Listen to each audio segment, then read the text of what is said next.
I'm Liz Quinlan, the chair of the Faculty Association External Relations Committee, and I want to welcome you all here to celebrate International Women's Day, an event that's being organized and sponsored jointly by the External Relations Committee and the Faculty Association's Committee on Women's Issues. The Faculty Association represents over 1,000 faculty who teach and research here on campus, of which a little more than 40% are women or women identifying. The association works closely with the other campus unions, the 5 that bargain with the university, as we do, and the other 1 that bargains with St. Thomas More. We work together on our common aim to ensure that the education here at the university is both accessible and of high quality. And I'm very pleased to see today here some of my union sisters from these other campus unions. Gail Laziak from CUPE 1975, and congratulations, Gail, on launching a women's committee for CUPE 1975. We're here today to celebrate the accomplishments that have been achieved on the path towards women's equality, to pay tribute to the women who have made those accomplishments possible. And also, we gather together to inspire each other, to continue the work to ensure that further gains are made on the path towards equality. Our program today is going to be short. Before we hear our reading from Jennifer Wynne Weber, I do want to invite Vicki Mowat up to the stage to say a few opening remarks. Some of you may know, I hope many of you do, Vicki represents the community of Saskatoon Fairview as the NDP MLA. She's also the opposition deputy House leader, and she's also the critic of status of women in our provincial legislature. She's a fierce advocate for healthcare that's there when we need it, for fixing the problems in our K-12 classrooms, and to creating jobs that are safe, secure, and decently paid for all of us. In her spare time, not that she has much of that, I'm sure, she curls and spends time with her dog in the dog park. Before she became a politician, she was here on campus teaching in sociology as a sessional. And she lives in the western part of Saskatoon for most of her life, where she resides with her partner, Grayson, who is a teacher in the K-12 system. So, welcome, Vicki.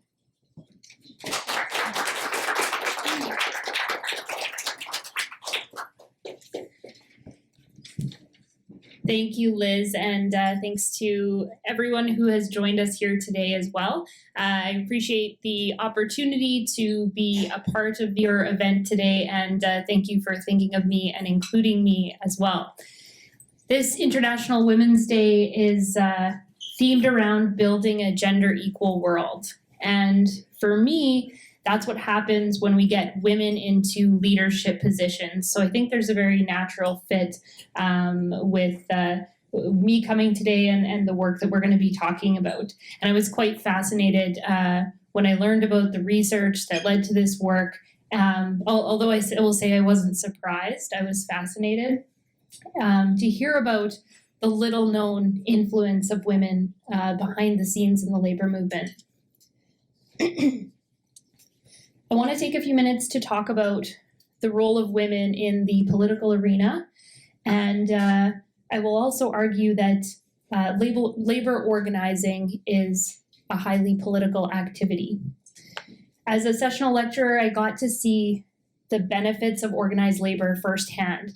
Liz talked about the fact that I was a member of QP 3287 and all kinds of benefits I saw as a result of being a member and seeing my union leadership fighting for us and knowing that they had fought for those gains in terms of the stability of the contracts, how much money we were actually getting in our pocket, the benefits that we did have. Were all based on the fact that we had someone fighting for us and we were working together as a collective. And even something that might seem small, but having a parking spot as a sessional lecturer really brought me a lot of dignity. And anyone who's been on a list for a parking spot and knows about the hot commodity of parking in a place like campus, it meant a lot. And we all live the benefits of organized labor every day, whether we're thinking about it or not. So I think that this is important work that we should talk about, and specifically reflecting on the leadership role of women. In my current world, we know that women are underrepresented in politics. We see that every day. You can talk about the numbers and the representation, but I know that I was around number 56 or 57 in terms of the number of female MLAs we've had in the province since the start of the province. And the total number is over 700 MLAs that have existed. So it's not that big of a number, and most of the we have some stalwarts who have sort of been spent 30 years in the legislature. But aside from Pat Atkinson, who's not the norm, there are few women who take on these roles. So it's something that I've been particularly interested in terms of my role now and getting more women who are elected who can represent our interests. And it's interesting to think about why those barriers exist. And I think with a sociological background, I'm tempted to talk about the interplay of structure and agency and how society guides us. But I think it's simple enough to just say that we aren't who people expect when they think of politicians. And it's still very shocking to some people when I knock on their door and say, I'm your MLA and I'm running again. They're like, who are you? Are you sure you're my MLA? Quite sure. But why does this matter? Why do we talk about women taking on these types of leadership roles? And I don't think it's ever worth just checking a box and saying, yes, we have 50% women. I'm very proud of the fact that the NDP has 50% women in its caucus right now, and that we're working toward that same trend in terms of our candidates that are lined up for the next election. But for me, it's not just about checking that box. It's about the changes that happen when you bring women to the table. And so we know that women in groups make a difference, that decision-making changes, that there's more focus on consensus building in decision-making. They're more concerned with equity and outcomes. They signal trustworthiness and social cohesion. I'll provide my sources if anyone's wondering about them later. And there's evidence that the presence of female legislators may ameliorate competitive jockeying, and that women in Congress in particular bring forward more issues like education, childcare, family health care to the table. So issues that matter to all of us. And I feel like there's a natural fit between this and the issues we choose to focus on in the NDP caucus. So why is this critical today? It's critical today because of the position we find ourselves in when we look at the decisions that are being made by the Sask Party government. The consistent cuts to healthcare and education disproportionately impact women in our societies. It's often women who are working in these sectors, and we have seen them hit harder because of these cuts. A minimum wage that will take until the year 2052 to reach $15 an hour, if we keep it at the status quo, disproportionately impacts women, who we find are more represented as minimum wage workers. I got involved in politics because I wanted to fight for the little guy, to summarize a very long speech. And I'm so proud to be part of an NDP team that is committed to these very issues. In terms of healthcare, we needed to be there. We can start with shortening wait times and expanding home care. In education, we can hire more teachers and EAs to fix the problems in our classrooms, and we need to stop the cuts to post-secondary education. a phased-in $15 an hour minimum wage in 4 years, not waiting until 2052, and creating good jobs with a Sask First procurement policy. So here's my call. You may have heard that there's speculation that we're going to an early provincial election. So that's why I'm bringing up some of these issues and not just talking about myself or the wonderful works that we're going to hear about today. We need help across the city to build up the powerful women who are running, to make sure that they can represent our communities. I can help you find them if you're wondering who they are and you're looking for folks in your communities. And if you're debating getting involved, please get involved now, because we are hearing that there is a chance of a snap election, and it's going to be a sprint to the finish line, but we do believe there is some hope at the end there. We know that women can do great things. We're going to hear about some of those today. So let's get women out of the shadows, being leaders, front and center, and encourage political action for our sisters, because we know how powerful we can be when women lead the way. Thank you.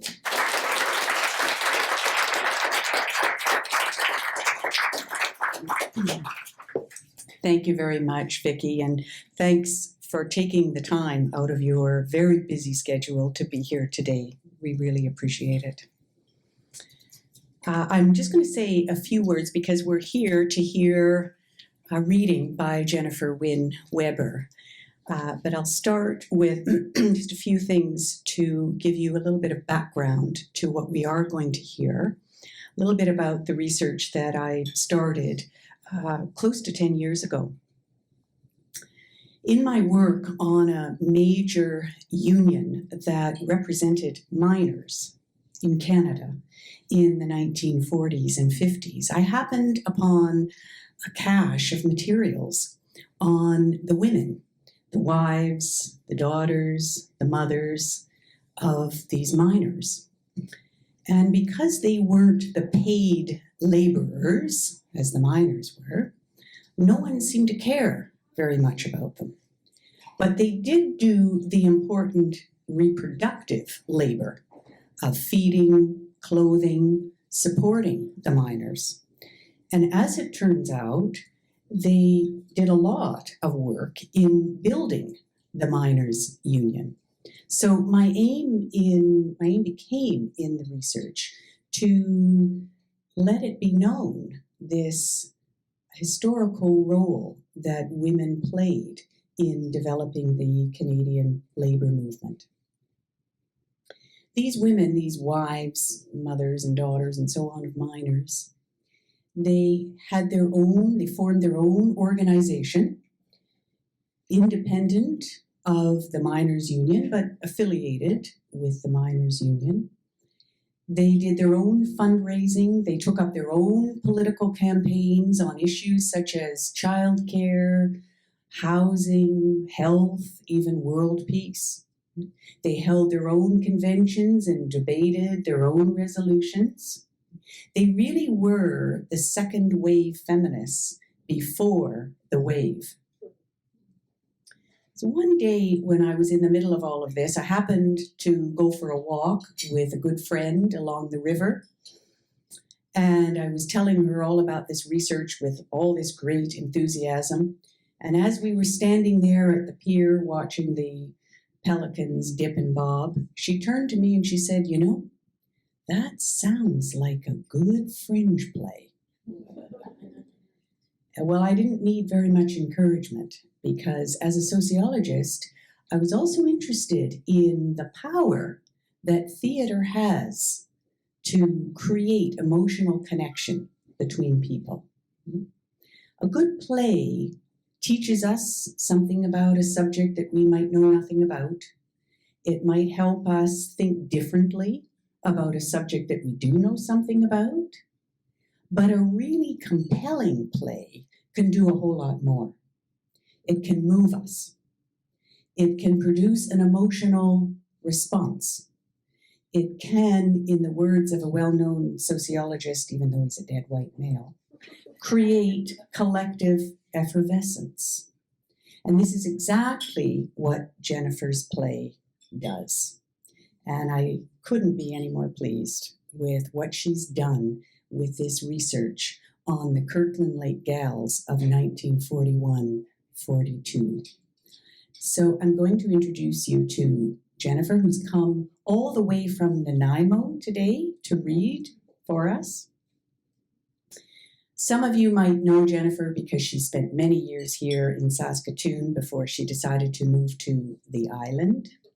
And in addition to writing and publishing plays, she's a published novelist, as you'll see the books on the table to my left. And she's also an accomplished actor and a communications specialist who worked here at the university for many years. And she also worked for CBC as a journalist. So all to say, a woman of many talents. So I give you Jennifer. Thank you. I have to say, look who's talking, really, when it comes to the human dynamo that Liz Quinlan is. Thank you for the beautiful introduction. Thank you for your words as well, Vicki, and thanks all of you for being here today. It means so much, and it truly is wonderful to be back in Saskatoon, where I grew up, back at the University of Saskatchewan, where I went to school in the history department, and fine one too. Some people from St. Thomas More over there too, which is wonderful. And of course, as you mentioned, where I used to work as well. So it's a true delight to be back here and to see you all. Thank you. I want to plunge in. I'll read 2 or 3 scenes, but I just want to say I really do want to acknowledge the very real women behind the fictional women of my play. Because, yeah, I guess I can shut off this light. I've turned this on. It's probably wrecking up the recording. But I was so honored and delighted to meet these real women, thanks to Elizabeth Quinlan, who brought her research to my attention and wondered, did I think there could be a play in there? Well, she was absolutely right. There was at least one. Who knows? Maybe there's more. But that, I started diving into it. And as I started to learn about some of the very real women who, in fact, are pictured, I must say, at the back of the book, through the many wonderful archival photographs that Liz introduced me to, and then I just couldn't stop looking for more. They're just absolutely terrific. Those real women like Dorothy MacDonald and Kay Carlin, they of course, and Pearl Chittick, they inspired me to write the fictional characters. I did have to fictionalize them because it was hard to find, as Liz knew and as I found, it was hard to find a lot of the specific information about the personal lives of these women. But what we had, what Liz was able to come up with, and what I was able to then imagine based on all of that is where the fictional women came from. So I acknowledge those very real women of the Mine Mill Ladies Auxiliary today in our advance celebration of International Women's Day. I'm very, very honored and pleased to be here to help do that. They worked so hard and did so much to improve the health, social, and working conditions for people right across this country. The scenes that I'll read from the play show their initial work, the things that prompted them into action way back when, in 1941 in Kirkland Lake. The work began there, but it didn't end there. And it is a true testament. Some of them became lifelong activists and truly remarkable. So, and as Liz doesn't often say this, but you're the daughter of one of the Mine Mill Ladies Auxiliary members yourself, and I always think that lineage is really quite a wonderful thing. It brings it right close to home.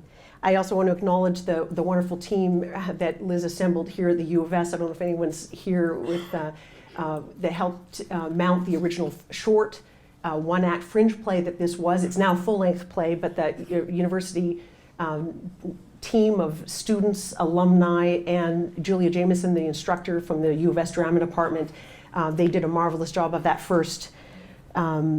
very first production of the play, without which it wouldn't have had the magical production that they had at Dancing Sky Theatre in Meacham this past spring, and that they plan actually to tour it next year, hopefully to remount it here in Saskatchewan, and then to take it into Manitoba and Ontario, and hopefully all the way to Kirkland Lake, which would be wonderful. So I guess I'll just say that two last things before I plunge in. I dedicate this reading to one of the most extraordinary women I've had the privilege to know, and that's my mother, who was a hardworking single mom who somehow managed to raise me and my sisters with so very little and all on her own, and always to do it with such limitless grace, humor, and ingenuity, and despite all the hardships that she faced personally. So to Mom, this is for you. And now I'll plunge in as long as I don't cry. But I do want to say quickly that, as you will see, this play is written for 4 main characters, and they, in turn, play their husbands and anyone else the play requires. And there's only one of me, so I'll just do my best to play all of them. So I'll read 2 or 3 scenes. We'll see where we're at after 2 scenes, and if there's time, I'll read the pivotal little something of the pivotal march. So Act 1, Ordinary Women. Dorothy McFarlane scrolls a fresh piece of paper into her typewriter. As she looks at it, her old friends emerge from her mind's eye, and she may turn to watch them. They hang sheets on clotheslines, which may soon be used as screens for projections of archival photographs and the text that Dorothy will type. Dorothy speaks to the audience. When I picture us all back then, I can still hardly believe it. Who did we think we were?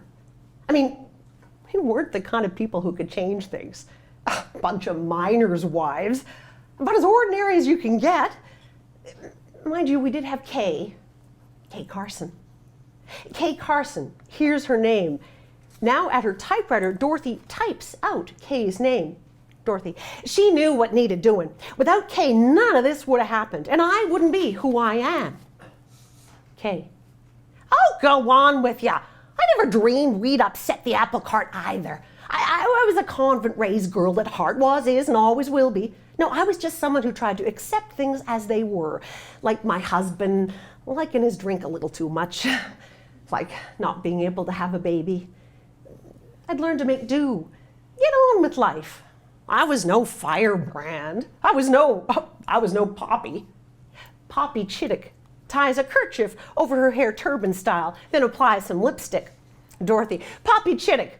Chittick. Her real name was Pavla, Ukrainian. Poppy was a nickname, but we probably should have called her Hell's Poppin' because she was something. Poppy. Hell! All I wanted back then was lipstick that would stay on even after a good smooch. Mind you, it was a bit of a kick sending my hubby off to work, him never dreaming he had a big red clown face on him. No, hon, no lipstick on ya. No, you're good. Nah, as far as I was concerned, I was the girl who had it all. When you moved to town, Dorothy, I'd been married 6 months to the cutest hubby in the world and already had a sneaking suspicion company was coming. That's all I was thinking about. Cécile Gautier finishes murmuring a rosary in French. Sainte Marie, Mère de Dieu, priez pour nous pécheurs maintenant et à l'heure de notre mort. Dorothy, Cécile Gautier. You'd think a person just couldn't be as sweet as Cécile. That people like that were only in movies, like Song of Bernadette. But you'd be wrong. You'd also be wrong to think sweet means pushover. Cécile was as strong as they come. No, no. I had to pray and pray for strength. Me, I was a sinner. We are all such sinners. Mm-hmm. My good mother always said, when you start thinking that's not true, that maybe you're not so bad after all, that's when you're really in trouble. Mm-hmm. So I prayed all the time to La Vierge, our mother in heaven, to help me, keep helping me and my whole family, all my 9 children, and mon époux Alphonse, to stay true to the one true faith. Because who I was back then, who I am, is a faithful person. And such a sinner. Poppy bursts out a laugh. Dorothy, so that was us, a bunch of... Wait, says Kay, you're forgetting somebody. Dorothy McFarlane. Well, I truly was the last person who'd want to look for trouble. After all the hard times we'd had, I was just so grateful that Jim had found a job again. I needed him to hang on to it. And not just for us either. My dad, back in Timmins, well, he had silicosis in his lungs, and my sister was an invalid too, so we had to send whatever we could to help out. We were in no position to stick our necks out. Though I will say I'd have done just about anything to make a friend in town. I'll give you that. But that was us. A bunch of perfectly ordinary women who were sinners. I was going to say the last people to go around stirring up trouble. Poppy, the Kirkland Lake gals of 1941. Dorothy. Kirkland Lake, Ontario. A little gold mining town perched atop the solid rock of the Canadian Shield. Okay, though how solid was it, with all those mine shafts carved through it? Poppy, hundreds of them. Cecile, like open lace cutwork, miles below our feet. Dorothy, up on the surface, we tried not to think about that. They feel the ground shift beneath their feet as a deep rumble sounds. Rock burst. Okay. They also called them bumps, which doesn't sound so bad, does it? Poppy, that's the company for you, downplaying it. Dorothy, they happen all the time, but they could be so dangerous. Poppy, it was like our men were going off to war every single day. Dorothy, and in a way they were. Gold was vital to the war effort. Cecile, an essential industry. Okay, so our men were doing their bit here on the home front. Poppy, and a deadly front it was too. Each and every day, we never knew if they'd come back. Another low rumble as they feel another small tremor. Dorothy, put solid rock under enough pressure. Okay, think solid glass cube held tight in a vise, more than 27,000 pounds of pressure. Dorothy, and eventually it'll shatter. And we don't mean just a crack here and there or a little piece or two breaking off, but we mean shatter. Dorothy, a whole slab or part of the rock ceiling all coming down at once. Cecile, crashing down hard. Okay, tons and tons of rock. Before it would happen, the men would hear it snap, eh? Snap, snap, snap. Okay, that's the rock talking. It's Poppy, it's when you don't hear it talking you get worried. Okay, that means the pressure's really building up. Cecile, and when it talks again, that's it. Sounds like a pistol shot. A loud pistol-like sound is heard. The women flinch. Okay, above ground, you'd feel a tremor, like a little earthquake. Cecile, you'd feel it right in your bones. And you'd stop. One question in your mind. Okay, would there be a siren or not? They wait, listening for a siren that does not sound. Dorothy, then you just go on with your day, doing whatever you did. Still speaking to the audience, we see the women get back to their work. Kay picking up her husband's clothes, Dorothy typing, Cecile praying, and Poppy attempting housework. Kay picking up after the fella, Dorothy typing letters home to my dad and sister back in Timmins. Cecile, I'd be praying I was wrong, that it was just a heavy truck in the road. Poppy, I'd be trying to get my blasted housework done, dancing to the radio all the while. Dorothy, so that was us, all over, wasn't it? Chipper enough on the surface. Cecile, terrified down below. The ground beneath them shifts again as another low rumble sounds. And again, stopping to listen for a siren, they pick up their tasks again after listening for it, pursuing them with extra fervor. They're now fully immersed in their old lives in Kirkland Lake, 1941. Dorothy pounds the typewriter keys. Poppy dances through her housework. Cecile prays harder than ever. Kay goes to pick something else off the floor and stumbles on one of her husband's gigantic slippers. Kay, oh, for the love of... You'd think Bob was trying to kill me. Method of murder, booby trap. I've had it with these slippers and everything else of his lying all over the blessed place. A siren blasts. The women stop cold. There is a moment as Cecile crosses herself and Kay hugs her husband's slippers to her chest. Then Poppy. Oh, no, you don't. Oh, no, you don't. You son of a bitch. At that, Poppy and the other women break off at a run, Kay still clutching her husband's slippers. Scene 2, crushing truths at the mine head. If projections are used, it's been done both ways, The women might emerge from an archival photograph of a crowd at a mine head. Cecile, Poppy, and Kay rush to each other. Dorothy stands somewhat apart from the rest. Poppy, how bad is it? Do they know yet? Kay, they're still trying to tack their way through the men. Mine manager's only saying, Poppy, let me guess. Calm down, ladies. We've got it under control. Like hell. Cecile, have a little faith. Poppy, in what? The company? Dorothy steps toward the other women. Dorothy, any word on... Okay, no news. Haven't got through to them yet. Dorothy, over there, looks like something's happening. Should someone go ask? Okay, no point going over. They just told us to stay put. Dorothy, but... Poppy, oh, they'll let us know what's happening as soon as there's anything to know. Bloody hell. Dorothy, but those are company men, right? Like, all gathered over there. It really does look like something's happening over there. Okay, well, it does. Dorothy, so it'd be worth someone asking the mine manager again then, wouldn't you think? Poppy, oh, you'd think. Cecile, you're not from around here. Dorothy, no, Kay, it's just they hate us to bother them at a time like this. Poppy, no, wouldn't want them to be bothered by a bunch of annoying little women. Why would we have a right to know who's trapped down there, whether they're alive or...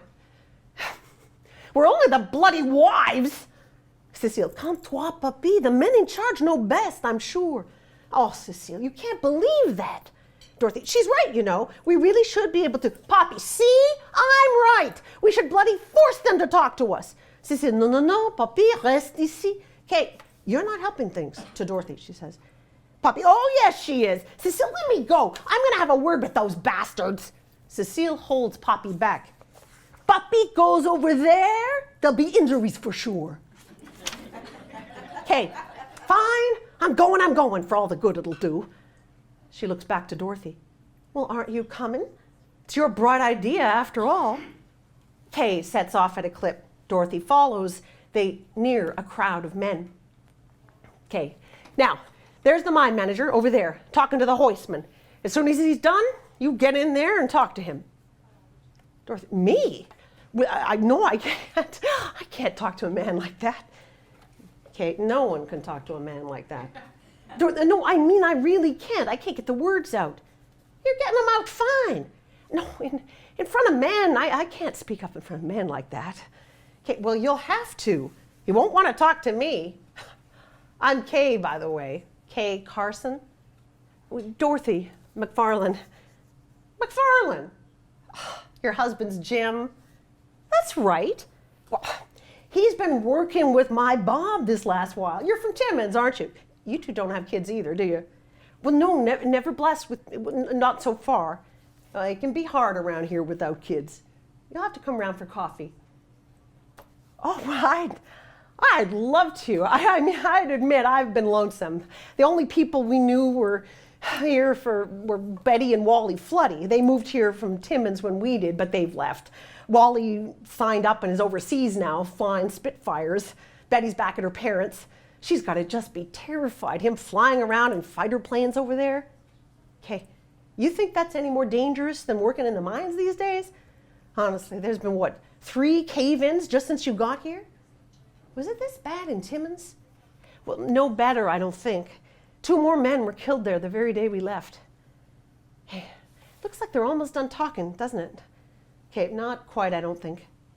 Dorothy, well, I wish that was our old mine manager back in Timmins. He was good to my dad. And his wife? Oh, she was the most lovely, lovely person. We were sure sorry when they left town. The new manager was an ornery son of a gun. Well, that's this fella all over. Brace yourself.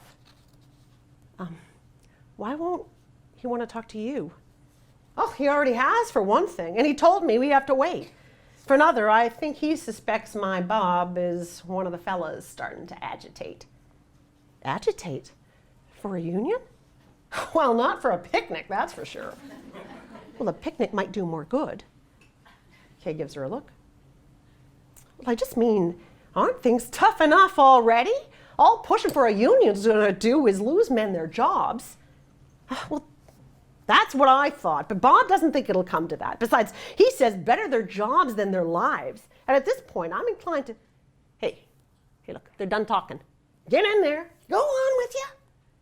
Kay steps back. Dorothy musters the courage to talk to the mine manager. Excuse me? Sir? Sorry to bother you, sir, at a time like this, but my husband's one of the,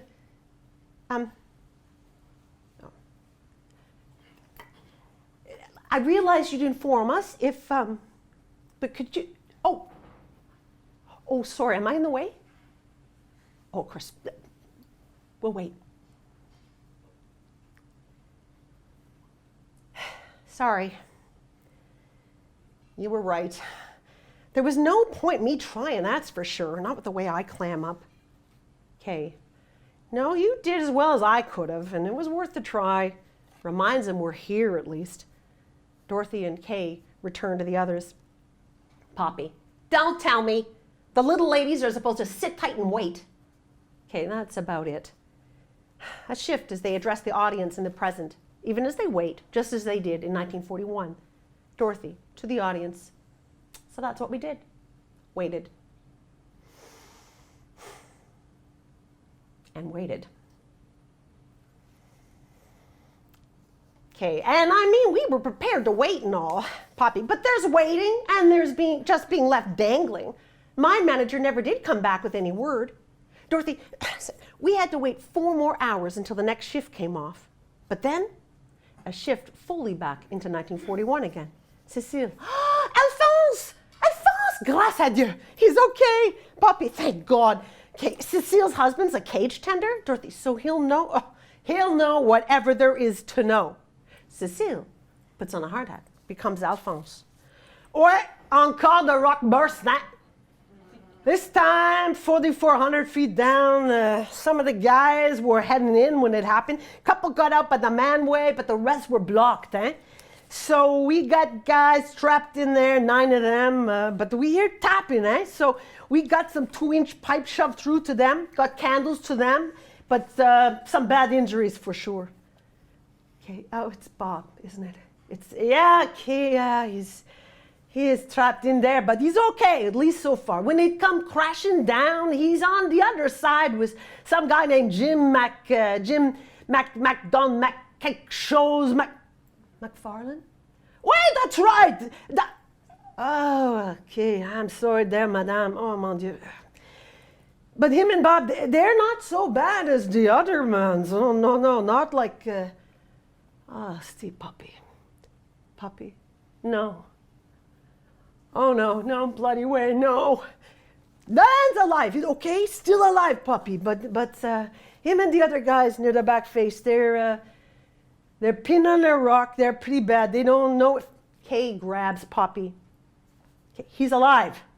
That's all that matters. That's all we think about right now. Dorothy, how close are they to getting him out? Cécile, as Alphonse, rescue team is down there, hard at it. Trouble is, Poppy, what? The smoke is getting through, eh? The rest of the mine's still going full tilt, of course, eh? So the men there, the trapped men, they sent a message to tell the company to shut her down, stop the smoke from choking them in there. So they have then stopped? Okay, well, of course they have, haven't they? Alphonse looks at them. Poppy, you've got to be kidding. Hey, restez calm là. La compagnie, no, she's not going to stop for that, no way. But mine rescue team, là, those guys will get him out. You'll see. Alphonse removes his helmet and becomes Cécile again. She reaches for Poppy. You'll see. There. Oh, Poppy, come sit, viens avec moi. Poppy and Cécile sit down. Okay. They'll be okay. Dorothy, they've got to be. They're alive and they got word out. Dorothy, they did, but I mean, that's something. Everything. Dorothy, you're right. I'm sure you're right. Okay, and when Bob is up and at him again, I'm going to bowl him right over. I'm going to support him all the way because he's right. It is time for a union. Dorothy, and he'll get no more arguments from me on the subject, just you see. It's too long we've let the men have all the power when it's the company have all the power when it's our men down there putting their lives on the line every single day. There's a man killed in the mines every week in this province. So no. It's time to say no to all that, and it's time to work together. Stick together. Let the company know they have to start making conditions safer and paying fair wages, or the workers that keep the mine going just won't do it anymore. They won't. Dorothy, are you all right? Of course I am, and once we're through this, the company will have to pay attention because we're strong. All we have to do is stay strong and not let anything shake us, shake our resolve. Oh no. Kay starts looking around her. Dorothy, what's the matter? I dropped one. One? I just had it. One of his slippers. I was holding them when, oh, how silly. I don't even know why I was still holding them or why but where could, oh no. It's all right. There it is, see? Picking it up. Kay, it's right here. It's okay. Dorothy hands the slipper to Kay as Kay breaks down. Kay, I'm so silly. It's just a slipper. Dorothy, it's his. And I'll stop it there for that scene. I can tell you, though, that Kay does get to see her Bob wear those slippers again. So, but that's just the beginning of the story. But it helps to sort of set the tone for the life and death situation that these women were facing, and the men, their men in their lives, their sons, in Cecile's case, husbands and fathers in some cases. So I don't know if we probably want to, I don't know whether I should pack it in for a little Q&A, read one more short scene, or would that be all right? Is that okay for people? Okay. I don't really want to leave it there anyway. But that is sort of sets the tone for some of the things these women were facing, and that was not an uncommon event. Those rock bursts happen all the time. Which is the rock burst that broke the camel's back? Which is the thing? That's the well, I get to decide that's the one as the playwright, and let things come from there. What I'll do is I'm jumping forward a little bit into the play, but what I can tell you is that these women do become Dorothy very reluctantly at first, helpful and supportive in terms of trying to support the union movement in Kirkland Lake. And ultimately, conditions don't get better. It goes from bad to worse. The company is supposed to listen. They even had forgot the name of the thing, but they won an order saying that the company should listen to them and barter with the union, which the company didn't do. That prompted a strike where all the workers of all the gold mines in town go out on strike, only for the provincial government to send in the provincial police. So if you think of this as wartime, at the same time as they also have relatives and beloved ones overseas fighting for freedom, they start getting a real bad feeling about not being able to stand up for workers' rights at home in Canada. But when they called in the provincial police to march through town, the women came up with their own idea about what they could do. And they decide they'll hold a march. And I'll hold off showing you the photo until after the little scene. So this is the day of the march, and late 1941. And I'll just plunge in. Okay. They're out there alone on the street, bundled in their coats. They scan the streets for signs of women. Okay, of course we would have to pick the meanest day of the year. Poppy, 40 bloody below. Cecile, don't think about the cold. Think of a roaring fire. Poppy, like hell. Poppy! Poppy, no, I mean literally like hell. Here I've been praying the mine bosses will all go to hell and pronto, but right now I envy their destination. Cecile, mon Dieu. Dorothy, we did say 12 noon, didn't we? Cecile, there's still a few minutes to go. Poppy, well, yeah, but so far there's only, 2, 4, 18, bloody hell. Dorothy, well, they could be waiting till the last minute. Okay, you'd have to be mad as a March hare to come out early on a day like this. Poppy, or to come at all. Okay, no, we'll get 50, 60 women here today. I know it. Remember how keen everyone was at the potluck? Dorothy, oh, they were keen. They just weren't sure how keen their husbands would be to look after the wee ones, remember? Puppy, well, the men sure as hell are going to hear from me at the next union meeting if they don't babysit. They stare off, looking for potential marchers, trying not to think about the cold and their disappointment. Dorothy, well, it's no use. We just didn't get the day for it. Cecile, maybe next week. It's if the weather turns, eh? Okay, wait a minute, is that? No, it's like a snow mirage. My eyes are seeing things now, it's nothing. Cecile, no, not nothing, I don't think. Look, Poppy, you're right. Ah, there's a bunch coming from over there. See them? Woohoo! Over here, ladies. No, I was looking over here, see, but there wasn't. Oh, for Pete's sake, they're coming from there too. Dorothy, and around the corner there, they're coming from, Cecile, they're coming from everywhere. The wind blows in more women. The archival photo of the thousands of women marching in 1941 could be projected onto the sheets the women had hung earlier. Dorothy, and they kept coming. Women from all across town, women we knew who had already been helping with the Mine Mill Ladies Auxiliary, but the truly shocking thing was all the women we didn't know. Hundreds of them, more than that even. Poppy, no, there's thousands, I gotta be, 2,500, 100 I betcha, I lost count. Okay, nearly 3,000, I'm sure of it. Cecile, wait, with the line stretching back like that, look, it goes 2 miles at least. Okay, not too shabby for a town of, what, 21,000? Puppy, if that. They link arms and march, straddling both 1941 and the present moment where they talk to the audience. Dorothy, and not too shabby for a rather cold winter day. Kay, rather cold, -40, Poppy and Kay, with a wind. Kay, but how did we feel? Dorothy, overjoyed. Poppy, over the bloody moon. Kay, elated. Cecile, our hearts were pounding. Poppy, you just couldn't see any of that on our faces because they were all frozen. The women turn and sharp and trudge into the wind, grimacing. They don't look elated. They trudge and simply try to breathe through the cold. Dorothy, we marched down Government Road and kept on marching. We even marched right past Hepburn's Hussars. Okay, but they didn't dare stop us. Not this time. Poppy, they might have if I'd shouted what I planned to, but I just couldn't. Too bloody cold.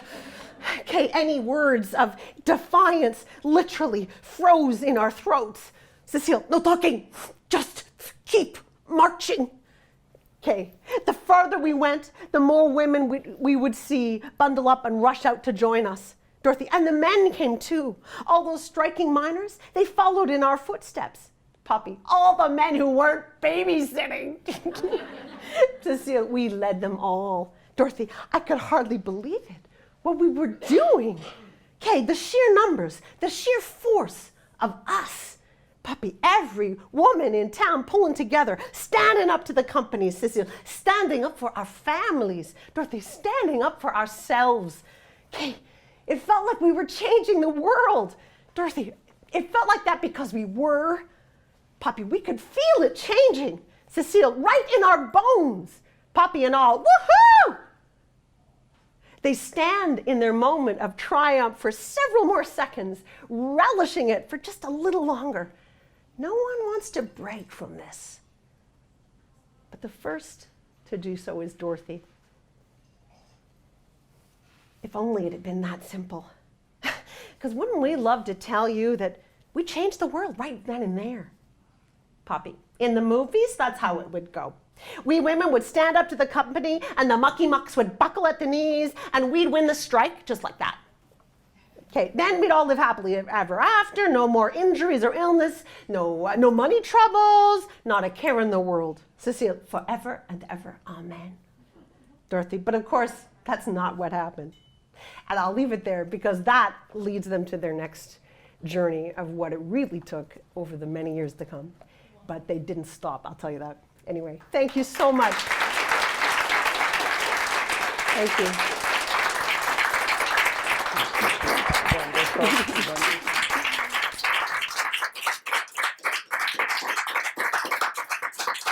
Thank you so much, Jennifer. We're going to close by singing together the iconic song of International Women's Day, Bread and Roses, which comes out of a strike of the textile workers in Massachusetts in 1912, who left their looms and walked out of the factories to protest the very unsafe working conditions, the long, long hours that meant that 1/3 of the workforce was no longer living after 25 years of age. They were working 56 hours every week. And this song, Bread and Roses, comes out of that struggle. And Claire Card is going to come up and lead us. The song sheets are on your tables to be shared. I want to invite you now to help yourself to the wonderful food that has been provided for us. But before we do that, I think we owe an honoring and a round of applause for the people who provided that for us. So thank you.